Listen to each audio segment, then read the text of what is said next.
Foundational doctrine of Christ, मसीह संबंधित आरंभिक शिक्षा या मसीह के मूलभूत सिद्धांत, ये प्रशिक्षण है जिसमें हम लोग सीख रहे हैं। ये हमारे बीच में आज फिर से पास्टर रूबिन राजन जॉर्ज हैं जो फिर से आज हमारे क्लास को लेंगे। सो हम उनका स्वागत करते हैं। We want to welcome over to you pastor Rubin. Praise God. Thank you for the opportunity. Let's get into the scriptures. Hebrews chapter 5 verses 12 to 14. Okay, आइए हम लोग वचन में जाएंगे। इब्रानियों 5 अध्याय 12 से 14 पद तक। वास्तव में इस समय तक तो तुम्हें शिक्षा देने वाला बन जाना चाहिए था, किंतु तुम्हें तो अभी किसी ऐसे व्यक्ति की आवश्यकता है जो तुम्हें नए सिरे से परमेश्वर की शिक्षा की प्रारंभिक बातें ही सिखाए। तुम्हें तो बस अभी दूध ही चाहिए, ठोस आहार नहीं, जो अभी। Let's wait. Yeah, brother. So it says Parameshwar ki shiksha ki prarambhik batein. You know. So Yes. what we are studying today is what we call as the principles of the oracles of God. और जिस बात को हम सीख रहे हैं वो है परमेश्वर की शिक्षा की प्रारंभिक बातें। Okay. Now you have to understand this. This is also the principle of hearing God clearly. और ये एक और प्रिंसिपल भी कह सकते हैं कि हम परमेश्वर की ओर से देखें, सीखें। No, it's also a principle how to hear God. Hear. और ये एक और नियम भी है, एक और नियम भी इसको हम कह सकते हैं कि कैसे हम परमेश्वर की ओर से सुने। Okay, whether what we've heard in the spirit or what we heard from another person, is it from the scripture or not from the scripture? So हमने व्यक्ति से जो सुना है या किसी व्यक्ति से जो सुना है, क्या वो वचन आधार है या वचन आधार नहीं है? You understand? So that's why we study the principles. और इसीलिए हम लोग नियमों को पढ़ते हैं। Yeah. Okay, let's continue. Verse 13. आइए हम लोग आगे पढ़ेंगे और यहाँ पर लिखा है, जो अभी दूध मुहा बच्चा ही है उसे धार्मिकता के वचन की पहचान नहीं होती, किंतु ठोस आहार तो उन बड़ों के लिए ही होता है जिन्होंने अपने अनुभव से भले बुरे की पहचान करना सीख लिया है। Okay, so the word of God says that this foundational doctrines of Christ that we study is the milk of God's word. So ये जो प्रारंभिक जो शिक्षा की जो बातें हैं जिसको हम सीख रहे हैं वो परमेश्वर के I didn't get that pastor, sorry. It's the milk of God's word. वो परमेश्वर के वचन का दूध है। You understand? So there is God's word which is like milk and meat. So परमेश्वर का वचन दूध के समान भी और मांस ठोस आहार के समान भी। Milk is given to children. दूध जो है छोटे बच्चों को दिया जाता है। Meat is given to the adults. और ठोस आहार या मांस जो है बड़ों को दिया जाता है। Milk does not require effort. You just drink milk. देखिए, दूध पीने के लिए कोई बड़ा मेहनत करने की आवश्यकता नहीं, आप दूध पी सकते हैं। But when you eat meat, you have to chew. लेकिन जब आप मीट खाते हैं तो आप उसको बड़े जोर से चबाते हैं।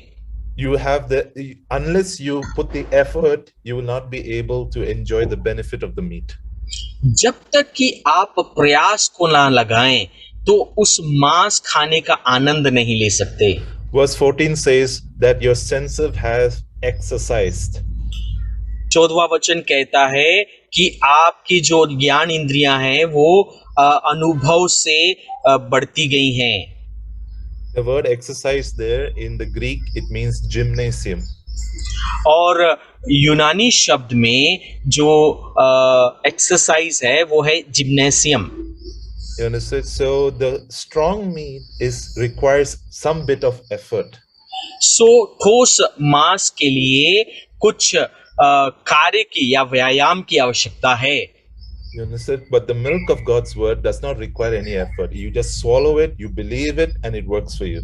और परमेश्वर जो दूध के समान है, वो आप मात्र पी लेते हैं, उसको आप निगल लेते हैं और वो कार्य करता है।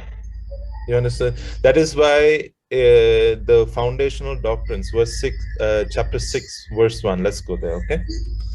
It 6 says अध्याय here, 1 वचन, it talks about, therefore, could you read that, brother?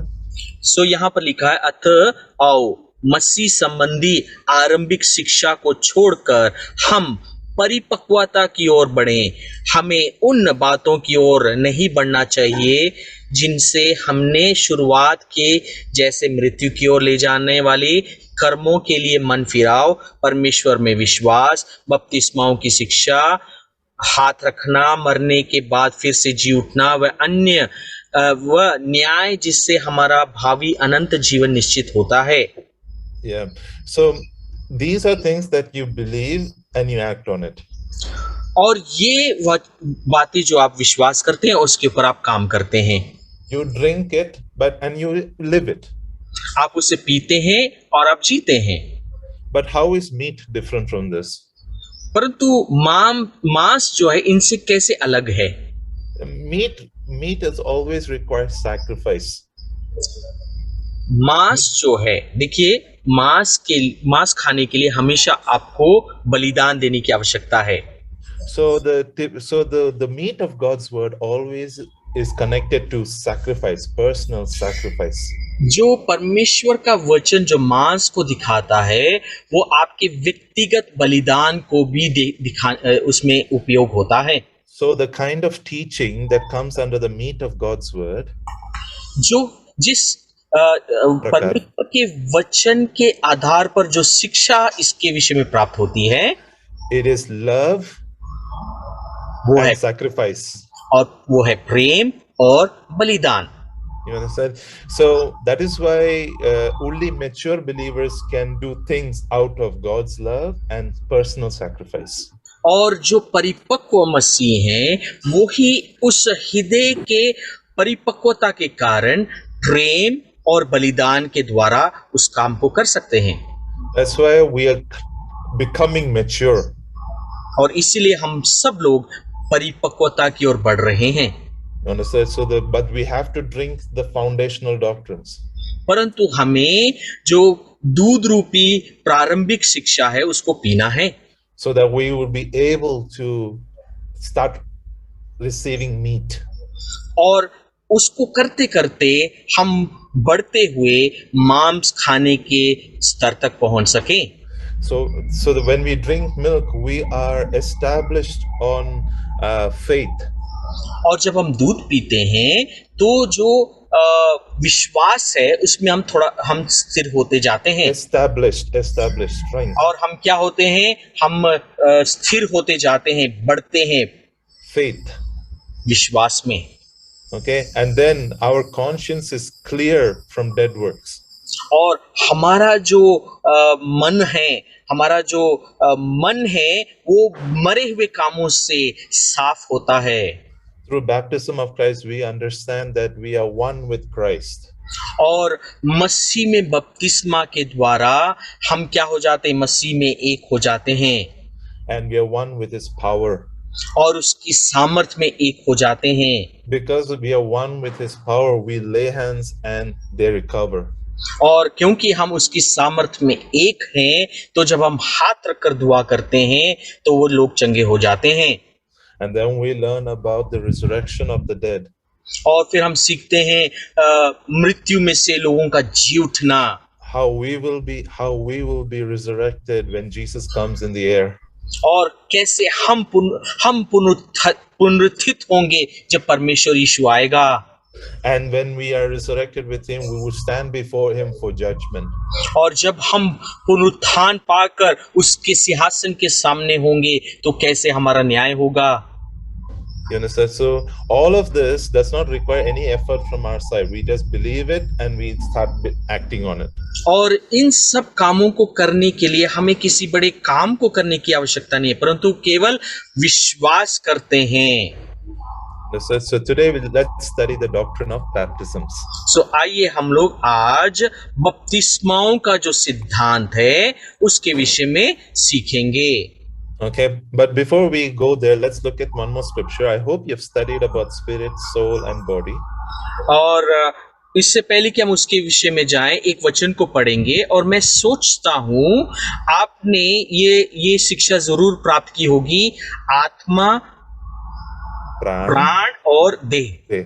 Okay. Could we read that scripture, brother? 1 Thessalonians 5:23. आइए हम लोग एक वचन को लेते हैं और उसके ऊपर हम पढ़ेंगे। पहला थिस्सलुनीकियों,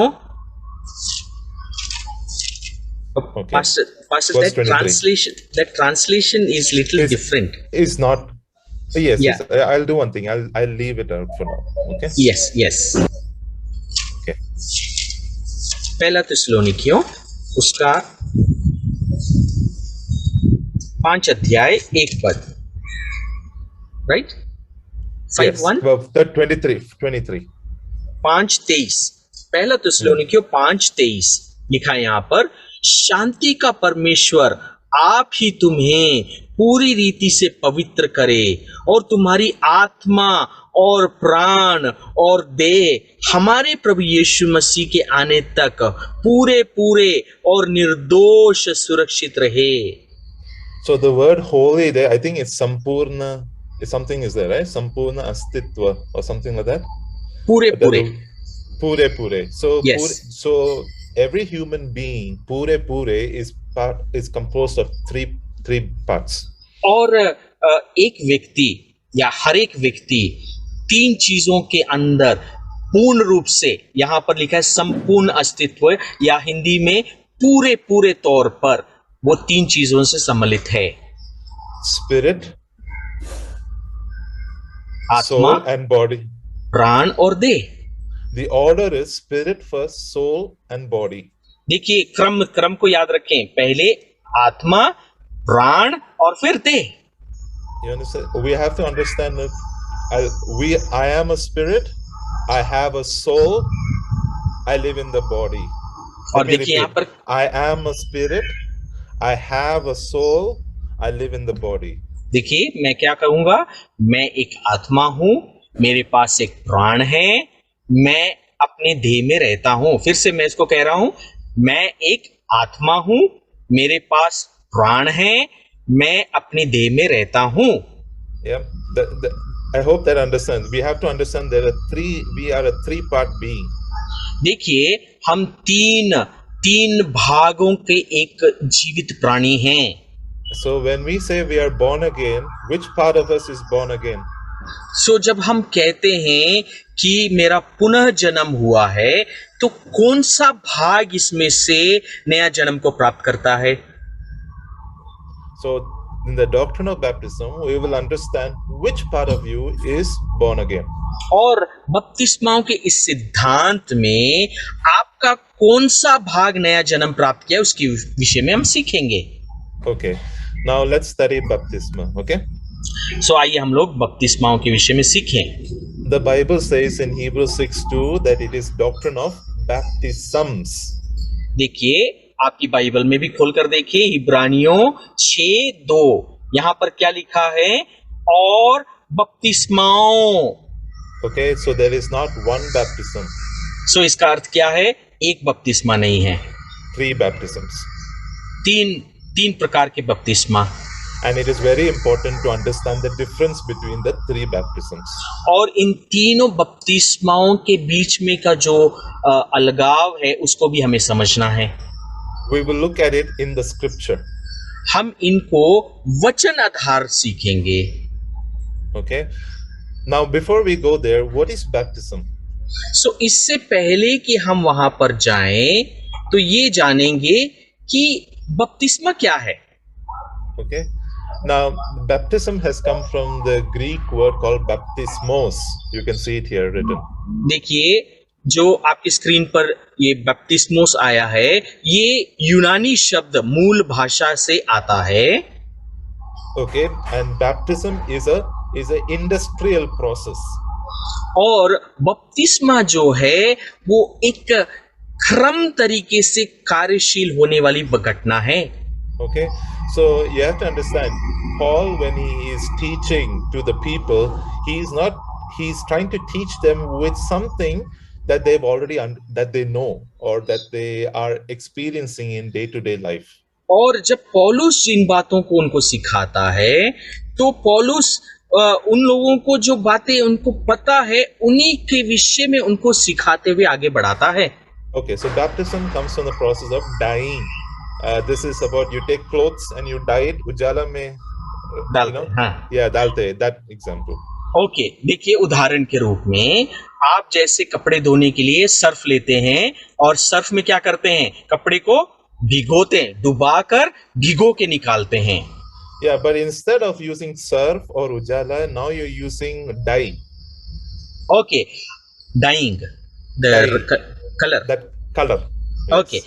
अब सर्फ की जगह या वॉशिंग पाउडर की जगह अब आप वो जो कपड़े को रंगता है उस रंग को ले लें आप।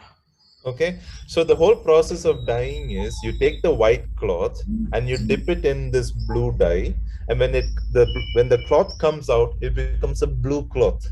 और देखिए आप एक सफेद रंग का कपड़ा लेते हैं और आपने कपड़ा रंगने वाला जो कलर रंग है वो नीला डाला है, और नया जो सफेद कपड़ा जैसे आप उसके अंदर भिगोते हैं, डुबा कर बाहर निकालते हैं, तो वो कपड़ा नीला हो जाता है।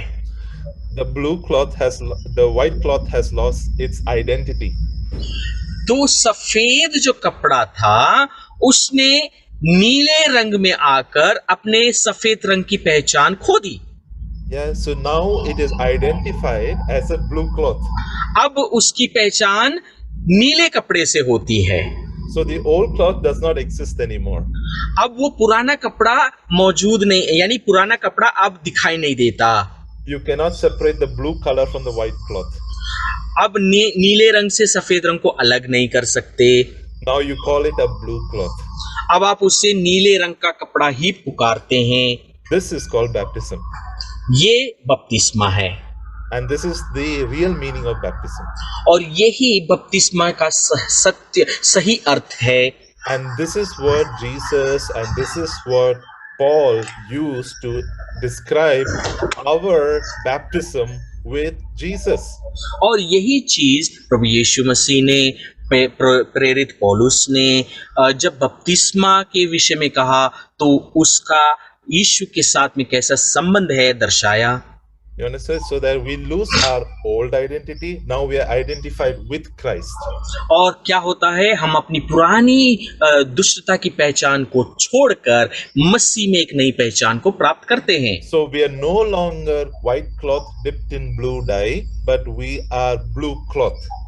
और हम अब पुराना नया सफेद कपड़ा सा जीवन नहीं है, परंतु उस नीले रंग के अंदर डुबाए गए अब हम नया नीला कपड़ा बन गए हैं। You understood? That is baptism. और यही बपतिस्मा है। The Bible says there are 3 baptisms. और बाइबल कहती है 3 प्रकार की बपतिस्मा है। Now I'll just take some few pictures. See, look at the blue cloth. Now the white cloth has lost its identity.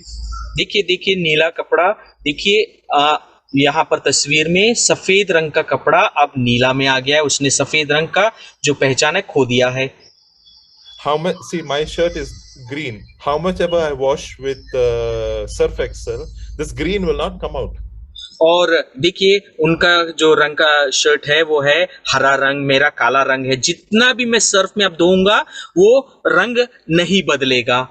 How much chocolate I put, how much coffee I put, कितना मसाला इसमें डालता है, the green will not come out. और चाहे मैं अपने कपड़े के ऊपर मिठाई चॉकलेट डाल दूं या कॉफी मेरे चाय मेरे ऊपर गिर जाए या मसाला खाते हुए गिर जाए, तो वो रंग जो मेरे कमीज का है वो बदलता नहीं है। You understand? That is called baptism. और यही बपतिस्मा है। Yeah, I hope that helps you. See, this is some other more. So it's become blue cloth. अब देखिए ये कपड़ा क्या हो गया, नीला बन गया है। Okay. So there are 3 baptisms mentioned in the Bible.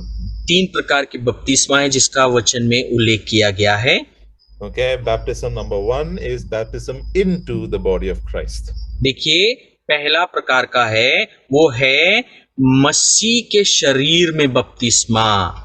You understand? The second one is baptism unto repentance. और दूसरा बपतिस्मा है मन फिराव के लिए बपतिस्मा, And this is also called as water baptism. और इसको हम जल का बपतिस्मा भी कहते हैं। Okay, and the third baptism is और तीसरा बपतिस्मा है, baptism in the Holy Spirit. और वो है पवित्र आत्मा में बपतिस्मा। You understand?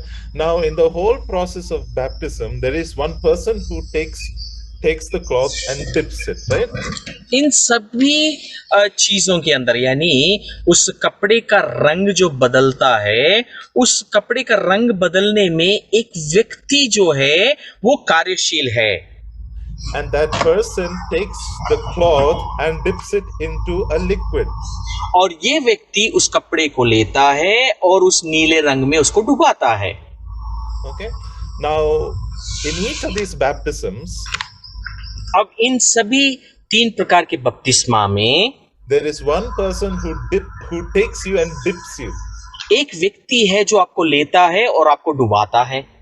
Okay, and he dips you into a medium. और वो क्या करता है, आपको किसी चीज के अंदर डुबाता है। Understand? So, in the baptism into the body of Christ, वो क्या है, बपतिस्मा मसीह के शरीर में। who is the baptizer? कौन है बपतिस्मा देने वाला? Holy Spirit. पवित्र आत्मा। Who is baptizing you with? कौन है जो आपको who is baptizing with? No. हाँ। What are you be baptized into? आप किसमें बपतिस्मा दिए जा रहे हैं? Body of Christ. मसीह के शरीर में। Now, did you understand? So the Holy Spirit is the baptizer, baptizing the born again believer into the body of Christ. देखिए, पवित्र आत्मा परमेश्वर है जो बपतिस्मा दे रहा है, और बपतिस्मा किसमें दिया जा रहा है इस नए विश्वासी को? मसीह के शरीर में। You understood? Now let's take the second one. आइए दूसरा लेंगे हम। So who is the baptizer in the baptism unto repentance? मन फिराव के बपतिस्मा में कौन है जो हमें बपतिस्मा दे रहा है? Church pastor or elder or any disciple. हो सकता है वो कलीसिया का अगुआ, पुरनिया या कलीसिया का पासबान। You understand? And they baptize you into what? आपको वो किस में बपतिस्मा देते हैं? Water. जल में। You understand? Now the third one. तीसरा, Baptism in the Holy Spirit. पवित्र आत्मा में बपतिस्मा। Who baptizes you? कौन आपको बपतिस्मा दे रहा है? Jesus. यीशु। Into what? किस में? The power, Holy Spirit and power. पवित्र आत्मा में और सामर्थ में। Did you understand? So this baptism is this process. सो देखिए, आप समझ रहे हैं, बपतिस्मा एक क्रम तरीका है, And it is very important for us to understand this. और ये हमारे लिए बहुत आवश्यक है कि इसको हम समझें। Let's look at a scripture. Let's start with the first baptism, shall we? आइए हम लोग पहले बपतिस्मा को वचन के आधार पर देखें, ठीक है? Okay. 1 Corinthians 12:13. पहला कुरिन्थियों उसका 12 अध्याय Before we 13 go there, पद। brother, let's do. Let me just read. Let me take that. Okay.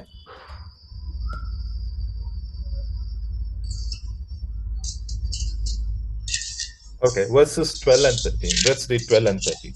But don't read my translation. Okay. Yes, पहला कुरिन्थियों उसका 12 अध्याय 12 और 13 पद पढ़ेंगे हम लोग, ठीक है? यहाँ पर लिखा है, क्योंकि जिस प्रकार देह तो एक है और उसके अंग बहुत से हैं, और उस एक देह के सब अंग बहुत होने पर भी सब मिलकर एक ही देह हैं, उसी प्रकार मसीह भी है। क्योंकि हम सब ने, क्या यहूदी हो या यूनानी, क्या दास हो या स्वतंत्र, एक ही आत्मा के द्वारा एक देह होने के लिए बपतिस्मा लिया, और हम सब को एक ही आत्मा पिलाया गया। So it says here, by one Spirit we are all baptized into one body. और यहाँ पर लिखा है, एक ही आत्मा के द्वारा एक देह होने के लिए बपतिस्मा लिया। So the Bible says that we've been baptized into one into that one body by the Spirit. और क्या कहता है, हम उस एक आत्मा के द्वारा उस एक देह में हम बपतिस्मा प्राप्त किए हैं। We have to understand it is the S for the Spirit is capital. और जब हम पवित्र आत्मा अंग्रेजी में लिखते हैं तो उसका जो पहला अक्षर एस होता है वो बड़े अक्षर में लिखा जाता है। Yeah, we've been made to drink into one Spirit. हमें एक आत्मा में पिलाया गया है। You understand? So we have to understand it is by one Spirit, it's by the Holy Spirit that we are baptized into one body. और पवित्र आत्मा परमेश्वर के द्वारा हम परमेश्वर यीशु की देह में बपतिस्मा लिए जाते हैं। Okay. Now let us look at one more scripture. Let's do one thing. Let's go to John chapter 3. आइए हम लोग यूहन्ना रचित सुसमाचार 3 अध्याय में चलें Verses 5. और उसका 5वां पद। Okay. यूहन्ना रचित सुसमाचार 3 का 5 यहाँ पर लिखा है, यीशु ने उत्तर दिया, मैं तुमसे सच सच कहता हूं, जब तक कि कोई मनुष्य जल और आत्मा से ना जन्मे तो वह परमेश्वर के राज्य में प्रवेश नहीं कर सकता। Okay, verse 6. और 6 पद कहता है, क्योंकि जो शरीर से जन्मा है वह शरीर है और जो आत्मा से जन्मा है वो आत्मा है। So the word of God says here, a man is born again, is born of water and of spirit. और यहाँ पर परमेश्वर का वचन कहता है, जो नया जन्म प्राप्त करता है वो जल और आत्मा से जन्म पाता है। What is this water and what is the spirit? और ये जल और ये आत्मा क्या है? So we have to study what this water is. So ये हमें सीखना होगा, ये जल क्या है? We have to understand that this water is not water baptism. ये यहाँ पर ये जो जल है ये water baptism. पानी का बपतिस्मा नहीं है। You understand? The word of God always uses the word water with respect to the word of God. और परमेश्वर का वचन जब जल का प्रयोग करता है तो अक्सर वो परमेश्वर के वचन से तात्पर्य रखता है। Okay, you have to understand. So in a way it says that a man be born of the word and of the spirit. So इसका अर्थ ये है कि एक व्यक्ति वचन के द्वारा और आत्मा के द्वारा ना जन्मे, okay, he cannot enter the kingdom of God. तो वो परमेश्वर के राज्य में प्रवेश ना कर पाएगा।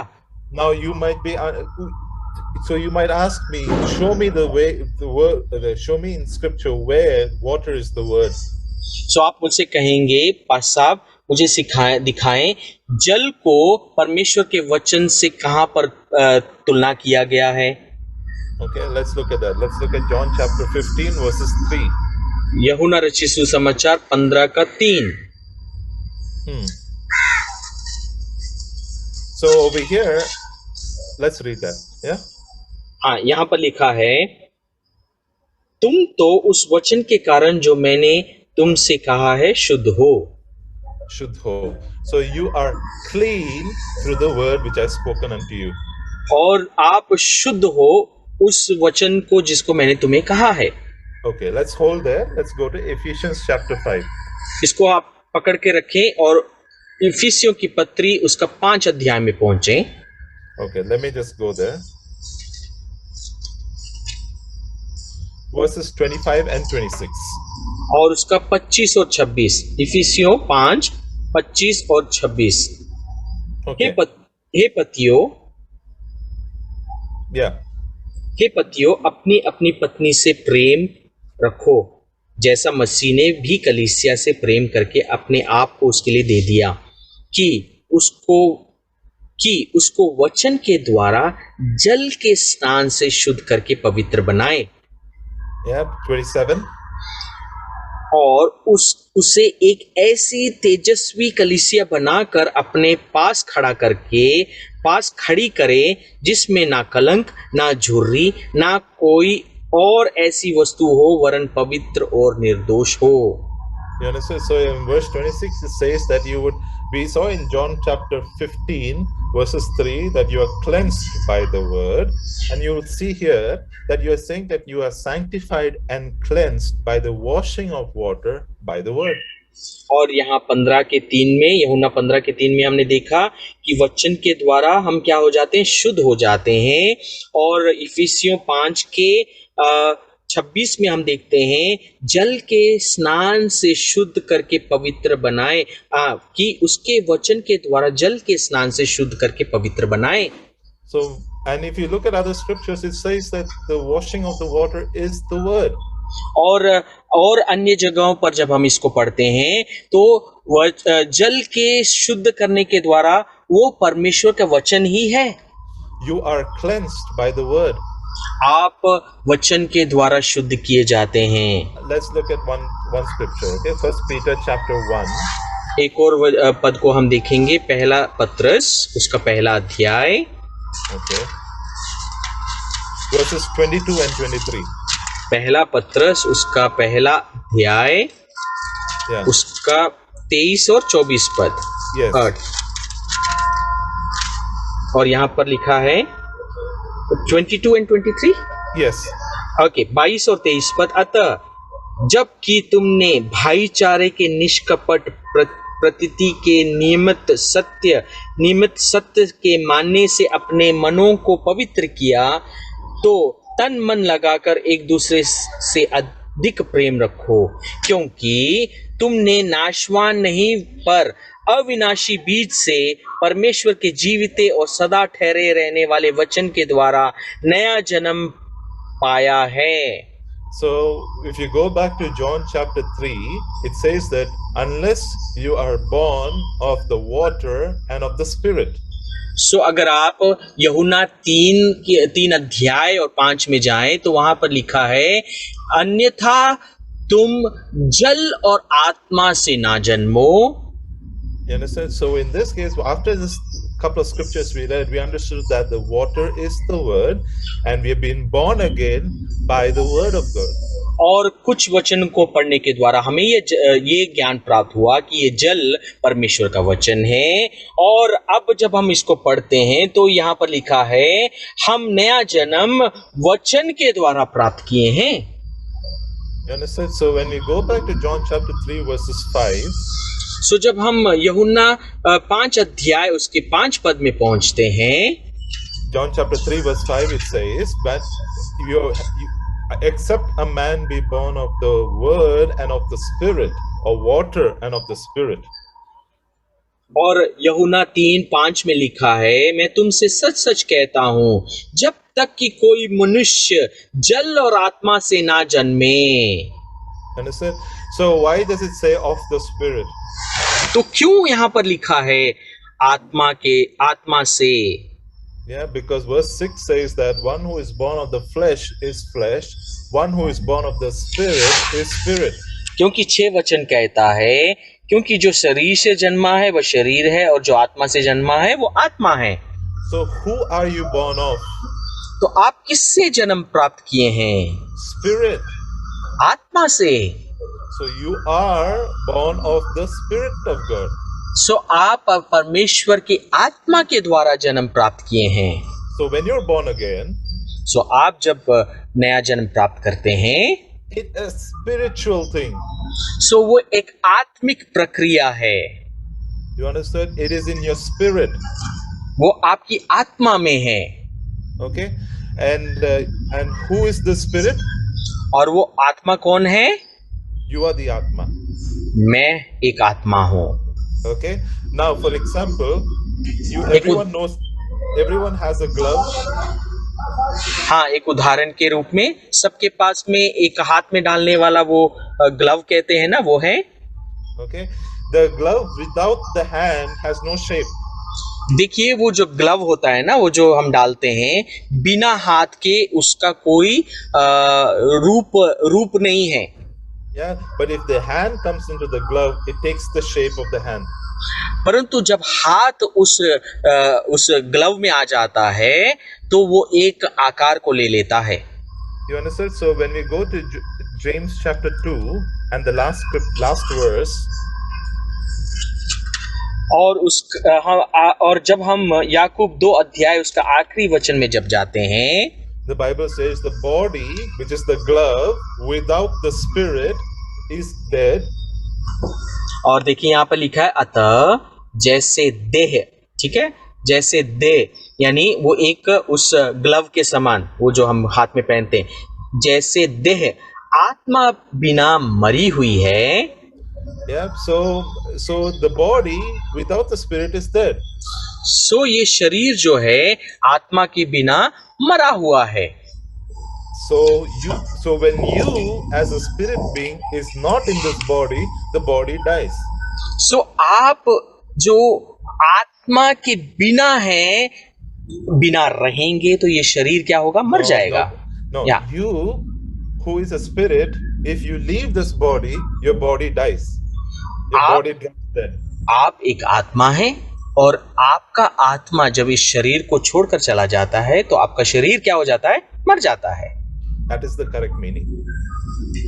ये एक सही अर्थ है, You understand? Because you are a spirit. क्योंकि आप एक आत्मा हैं, You have a soul. आपके पास में एक, आपके पास प्राण है, Okay, and you live in this body. और आप इस देह में रहते हैं। This body is your house. ये जो देह है आपका घर है। You need this body to communicate with the world, to touch, to hold. Yeah. और आपको इस देह की आवश्यकता है ताकि आप इस संसार से बातचीत करें, या जैसे किसी चीज को छूना है, किसी से बातचीत करना है। So if I want to cut paper, I need to use my hands and and I need a body to use the scissors. देखिए जैसे मुझे किसी चीज को काटना है, मुझे एक कैंची का उपयोग करना है, और उसका उपयोग, कैंची का उपयोग करने के लिए मुझे शरीर की आवश्यकता है। Yeah. Now I am a spirit, and that's why I communicate with God, because He is spirit. और मैं आत्मा हूं, तो इसीलिए परमेश्वर जो आत्मा है उससे मेरी आत्मा क्या कर सकती है, संचार या उससे बातचीत कर सकती है। John 4:24 says, God is spirit, and we worship Him with spirit, in spirit and in truth. यूहन्ना रचित सुसमाचार 4:4 कहता है परमेश्वर आत्मा है, और जो उसकी आराधना करते हैं वो आत्मा और सच्चाई से करें। You understand? So with the spirit, I communicate with God. और आत्मा के द्वारा मैं परमेश्वर जो आत्मा रूपी है उससे बातचीत करता हूँ। And with my soul, परंतु मेरे प्राण से, which is mind, will and emotions, और जो मेरा मन, मेरी इच्छा और मेरे भावनाएं हैं, I communicate with another person. मैं दूसरे व्यक्ति से बातचीत कर पाता हूँ। You understand? So we are a spirit being. हम एक आत्मिक जीव हैं, And when we were born again, we were born of the Spirit of God. और जब हमने नया जन्म प्राप्त किया तो हमने आत्मा में जन्म प्राप्त किया, And we have been born of the Word of God, और हम वचन के द्वारा जन्म प्राप्त किए हैं, which is incorruptible. जो कभी नाशवान ना होगा। That is who we are. सो हम वो हैं। Okay? So I did not make it up. We saw it in the scriptures. सो इसको मैंने अपने आप से नहीं बनाया है, इसको हम वचन में पा सकते हैं। Okay, let's look at Romans chapter 6 then. आइए हम लोग रोमियो उसका 6 अध्याय देखें। Okay, verses 3 onwards. रोमियो 6 अध्याय और 3 वचन से आगे हम पढ़ेंगे। But before we start, we have to understand this born again. When we got born again, it is when did we get born again? Yeah, when did we get born again? देखिए, जब हम नया जन्म प्राप्त करते हैं, When did we get born again? हमने कब नया जन्म प्राप्त किया? When we believed the Lord Jesus Christ as a Savior in our heart and confessed with our mouth. जब हमने यीशु मसीह को अपने उद्धारकर्ता के रूप में स्वीकार किया, अपने मुंह से अंगीकार किया। We can see that in verse 9 and 10. Romans 10, 9 and 10. और उसको हम रोमियो 10 के 9 और 10 में पढ़ सकते हैं। Verse 10 we'll read. रोमियो 10 का 9 और 10 में यहाँ पर लिखा है, And let's read verse 10. क्योंकि धार्मिकता के लिए मन से विश्वास किया जाता है और उद्धार के लिए मुंह से अंगीकार किया जाता है। So when did you get saved? तो आपने कब नया जन्म प्राप्त किया? When you confessed with your mouth. जब आपने अपने मुंह से अंगीकार किया। Okay. So when did you get born again? आपने नया जन्म कब प्राप्त किया? When you confessed with your believed in your heart and confessed with your mouth. जब आपने अपने मन में विश्वास किया और अपने मुंह से अंगीकार किया। Not when you took water baptism. ना कि जब आपने जल का बपतिस्मा लिया। You understand? So when you accept Jesus Christ in your heart and confess with your mouth, that's when you got saved. जब आपने अपने मुंह से अपने मन से विश्वास किया और मुंह से अंगीकार किया, तब है जब आपने नया जन्म प्राप्त किया। Now, if we want to go deeper, और इसको गहराई में जाना है, when you heard the word of God which came as gospel, जब आपने परमेश्वर का वचन जो सुसमाचार के रूप में आपके पास पहुंचा, we read in First Peter about the seed. और पहले पत्रस में हम इसको एक बीज के समान देखते हैं। Yeah, that seed came into our heart. वो जो बीज है हमारे हृदय में आया। Understand? And the Holy Spirit, according to John chapter 14, और पवित्र आत्मा जो यूहन्ना 14 अध्याय के अनुसार, He is the one who convicted us of sin. और वो है जिसने हमें पाप के विषय में कायल किया, Judgment और न्याय के विषय में, and righteousness. और धार्मिकता के विषय में। And then we believed it और हमने विश्वास किया in our heart. कि हमारे हृदय में, And then we confessed as Jesus is the Lord after believing. और विश्वास करने के बाद अपने मुंह से अपने हृदय में विश्वास किया और मुंह से अंगीकार किया। That seed got us born again. और वो बीज हमें नया जन्म देता है। You understand? And that's who we are now. और वो है हम आज।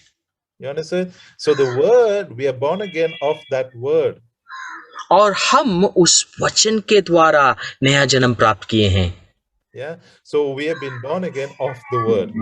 सो हम लोग वचन के द्वारा नया जन्म प्राप्त किए हैं। And after that you take water baptism. और उसके बाद आप क्या करते हैं? पानी का बपतिस्मा लेते हैं।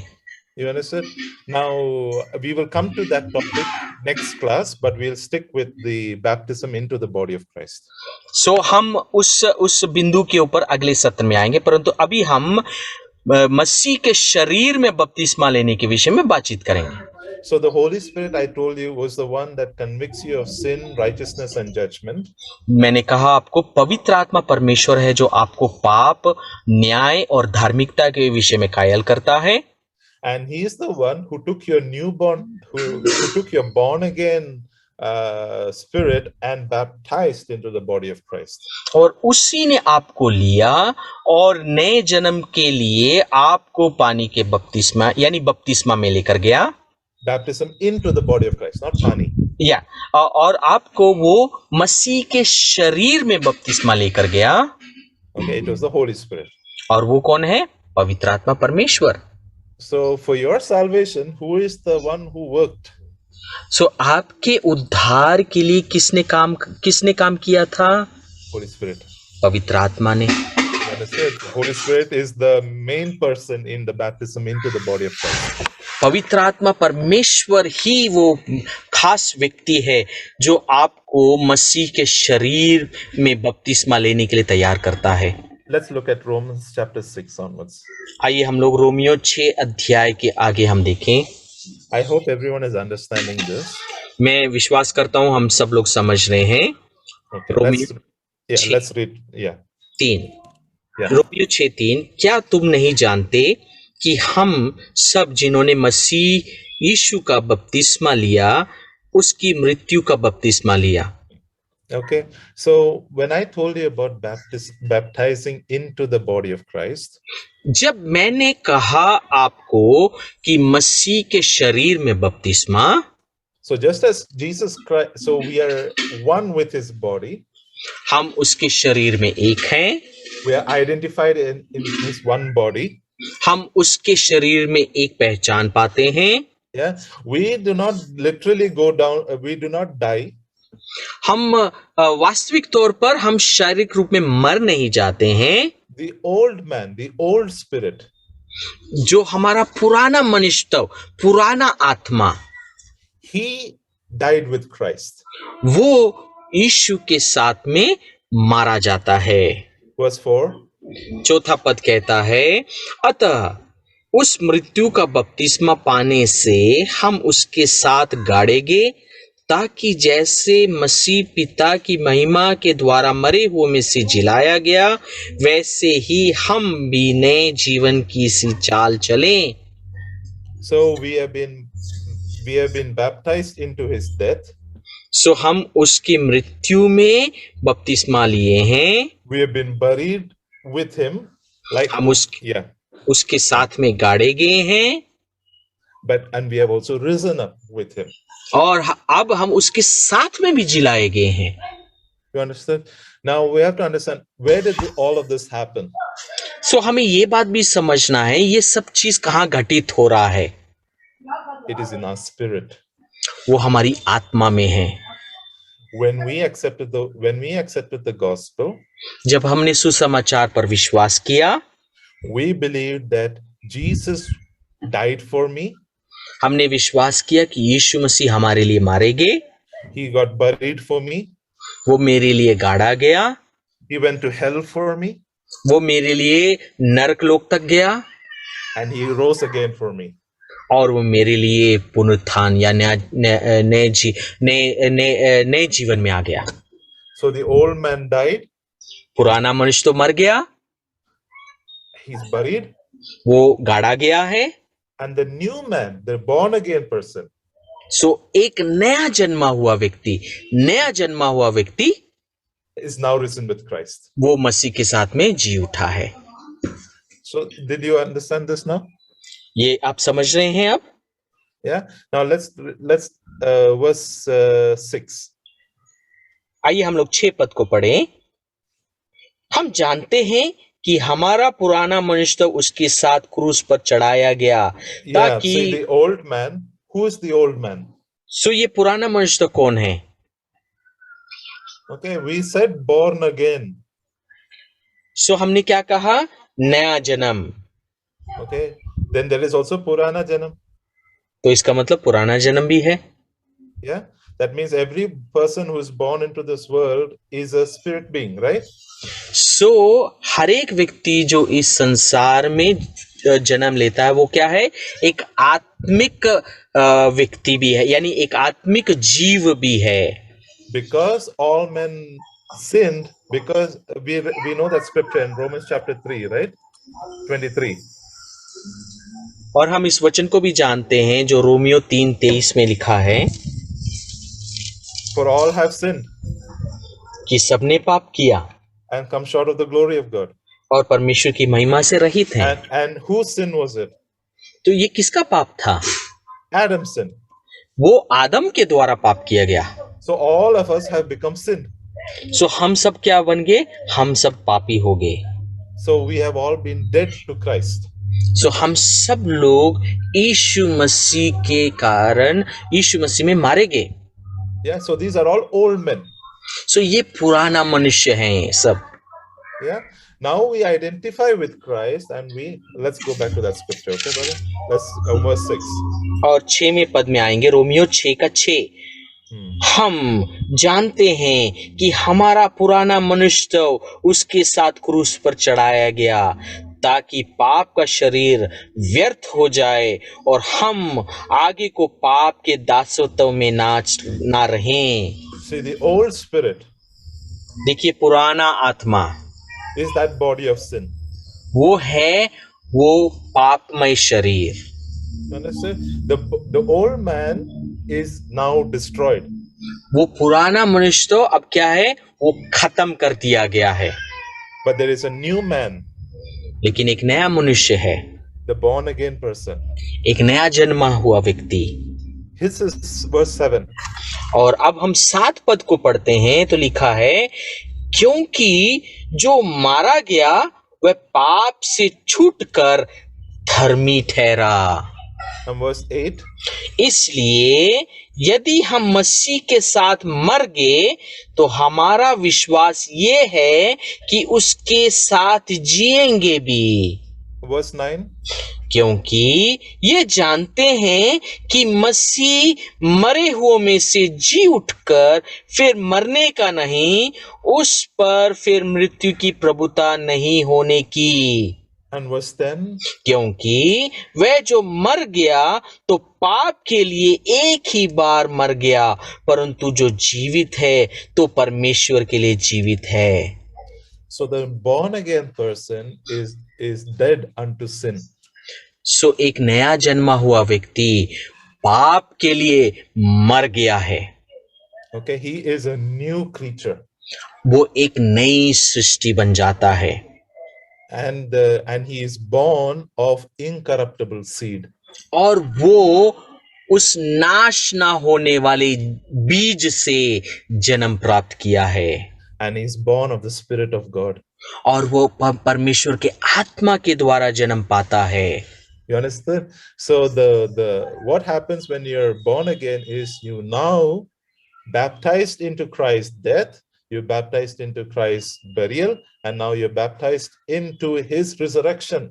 और आप जब मसीह में बपतिस्मा प्राप्त करते हैं तो उसका अर्थ ये है कि आप उसकी देह में मारे जाते हैं, उसके साथ गाड़े जाते हैं और उसके साथ जिलाए भी जाते हैं।